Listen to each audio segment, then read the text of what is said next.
Where are you from? Let's focus on this. Oh, you found it on the internet. Okay.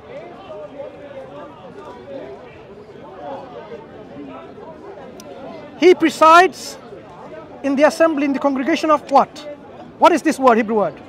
Here is at the top. I don't read Hebrew. Oh, there is English transliteration. L. L. What is L? I'll explain it to you. Wait, what is L? L is, you've got Eloh. No, what is L? I'll explain it to you. Don't give me Eloh. No, I don't want Eloh. What does L mean? The singular is the singular word. Okay. What does it mean? It's not the Almighty. What does L mean? What does L mean? Okay, you answer God. me. You answer me. God. Who said God? You asked me what it means. I'm telling you. It's who said so. God. Is it God? In Hebrew, El and Elohim. What does Elohim mean? 1 second. 1 second. 1 second. Now it's now 3 seconds gone. What does Elohim mean in Hebrew? In the beginning, Bereshit bara Elohim. Hayto Shamai Muharet. Yeah. Elohim. Wait. What does Elohim mean in English from the Hebrew? Is God. Is the creator. Right. Elohim is El with a plural suffix. Exactly. So what does L? What does L mean? L is just less than God. Okay. L is less than God. L is not less than God. Because God described himself as L, so he is describing himself less than God. Where does he describe himself as L? Yeah, it's a good question. Where does he describe himself as What L? What are the names of God? Answer me. No. Answer me. Where does he describe himself as L? Sure. When God says he's El Shaddai, El Elyon, El Gibbar, do you know what this means? These are not names, with all respect to you. What These are are descriptions of the Hang on. descriptions Wait. of God. When God called himself, I am El Gibbar, I am El Shaddai. When he said that, listen. So clearly, you have been misled again in thinking that El doesn't mean God, but it's a lesser form of God. So again, go to the professors of Hebrew language, not from me. And the 3 examples I've given you, El Shaddai, El Elyon, El Gibbar, and ask them, what does it mean? Now let's moving on. So coming back to now. No. Hang on, wait. Okay. Coming back now. The issues when we are talking about Jesus' self-identification. The Apostle Paul, he said in the form of God. Did he say the only true God? No, he did not. So let me ask you again. Are you familiar? Let me finish, my friend. Let me finish. Are you familiar of any statement in the entirety of the Bible where Jesus himself identifies who the only true God is? Are you familiar? No. Are you familiar? Familiar with where Jesus Christ himself identifies who the only true God is? Yeah. Are you familiar? Yeah. Okay. Who does he identify the only true God to be? Him or someone else? After his incarnation, he claimed to be God the Father is the only true God after his incarnation. And Jesus claimed to be, he was pre-existent. When Jesus, he was pre-existed, he was God. I've just taken the tongue of Paul. He was the form of God. Listen. He was the form of God. You are suggesting again, before incarnation and after incarnation, the only true God became different. Hang a minute, I just explained. May I just explain to you? Are you claiming wiser than those who translate the Bible? Are you claiming yourself you are wiser than those who translate the Bible? Which translation would you like?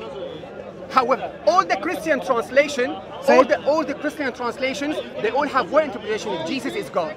Where does it say Jesus is God? Which translation I'm says asking Jesus is you, God? are you wiser than those who translate it? Do you understand Hebrew more than those who translate it? Wait. I'm asking you a question. I am answering. I am answering. So listen. The Bible translations have been guilty in mistranslating.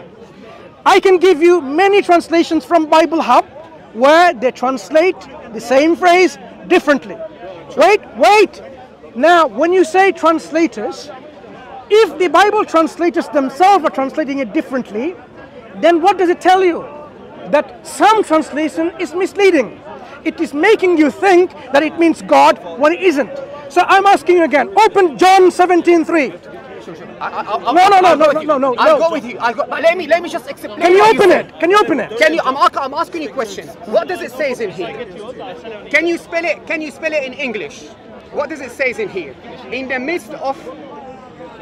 Can you spell it? L. No. In English. Read it in English. What does it say in here? In English, yeah, it says G-O-D-S with a small g. Small g. Right. Okay, with S capital. Okay. Wait. No, wait. Don't go yet. Don't go yet. Wait. You've just answered my question. Wait. So they've translated L as God. Wait. What does it say? So I've showed him one verse in the Old Testament. He says God with a small g and with S. Yes. Okay? God with small g and S. Now, the tongue of the Apostle Paul, what does it say about God himself in here? Capital G. Is that Hebrew? Hang on a minute. Is that Hebrew? What does it say? What does it say capital in here? G. Capital G. Is there any S? No. So who? Wait. Here, So now we are talking about now Jesus. You are talking about Thank God, you very much. Jesus. Shake my hand. No. Thank you very much to expose those Bible translators. Thank you. No. I appreciate. No. Wait. Excuse me. Listen. I don't understand. Listen. Let's go back to the original Hebrew in Psalm 82. He's not talking. Excuse me. In Psalms 82. But who are they? No, hang a minute. You spoke. Hang a minute. I just want to point to him. Can I bring you in as a neutral person? Who is he? You had your chance. No. I have one thing. Please. Okay, one thing. Please, one thing. When it says here about the verse you point, okay, in the midst of the gods, to whom he was talking to? Gods. How many gods do you believe in? No.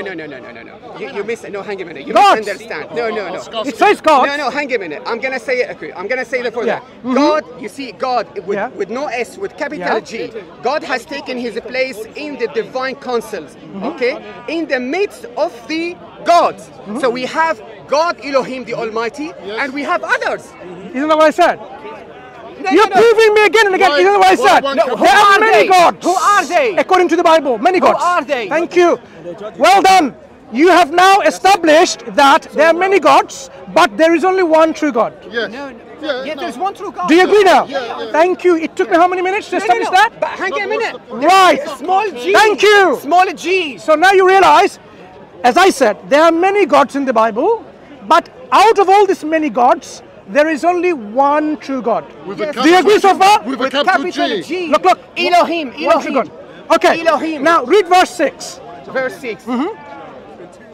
I said, you are gods. To whom he's talking? It's a capital G, small g. Who is I? Who is talking to? God is saying. To the judges. Yes. He's talking Is to that the Jews. He's listen, talking to the Israelite judges. Listen.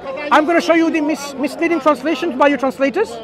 Open up your minds. Now, read it. Verse 6. Yeah. Let's look at verse 1 first of all. I'm going to demonstrate to you without a shadow of doubt. I'm already pointing for you. Okay. I highlighted it already for you. Look. I highlighted it already for you. Okay, look. Verse 6. Right, okay. Who are they? Excuse me. Those gods, who are they? These are the Israelite judges. My friend. God called them gods. My friend, relax. Verse 6 says God with a small g, right? Yeah. Good. In the Hebrew, verse 6, it says God. Look at the transliteration. Elohim. Look at the Hebrew word. Elohim. But look at the translation of the English, okay? Stop and listen to me for a second, my friend. Yeah, my intelligent friend. Reading, thank you. I'm just reading listen, your point. That's what I'm saying. Yeah. In your translation, God's brother in humanity. Okay, I'll call you friend then. Right. In your translation, the word gods with a small g is translated from the Hebrew word Elohim. Let's go back to verse 1. The first word, God, is that with a small g or a big G? Capital G. Big G. Right. Let's go up there, verse 1. Now, wait for the shock. Don't faint. Don't faint. Verse 1. God, translated from which word? Okay. Elohim. I don't read Hebrew. Look. I don't read Hebrew. Look at the English transliteration. Okay. English translation at the top. What does it say? English is God. No, at the top. Transliteration, not translation. Okay. At the top. Elohim.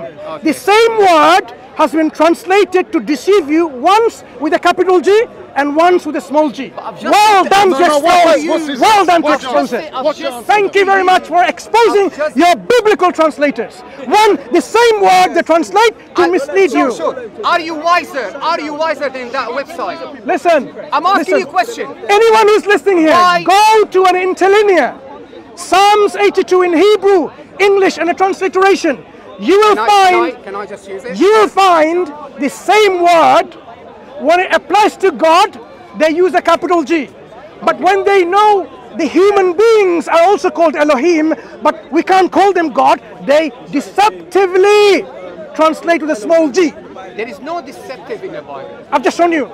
If Jesus was claimed to be... Do you have anything to say in their defense? If Jesus was claimed to be lesser than God... Do you have any... Listen, do you have anything to say in their defense? Look, do you have anything to say in defending your translators? Deceptive translators. Same word. First, they say God with a capital G because God himself speaking. The same word is used again, my friend, as Elohim, same word. But for human judges, and then translated with a small g and with an s at the end. Shame on you and on your translators. End of discussion. Thank you. Enough.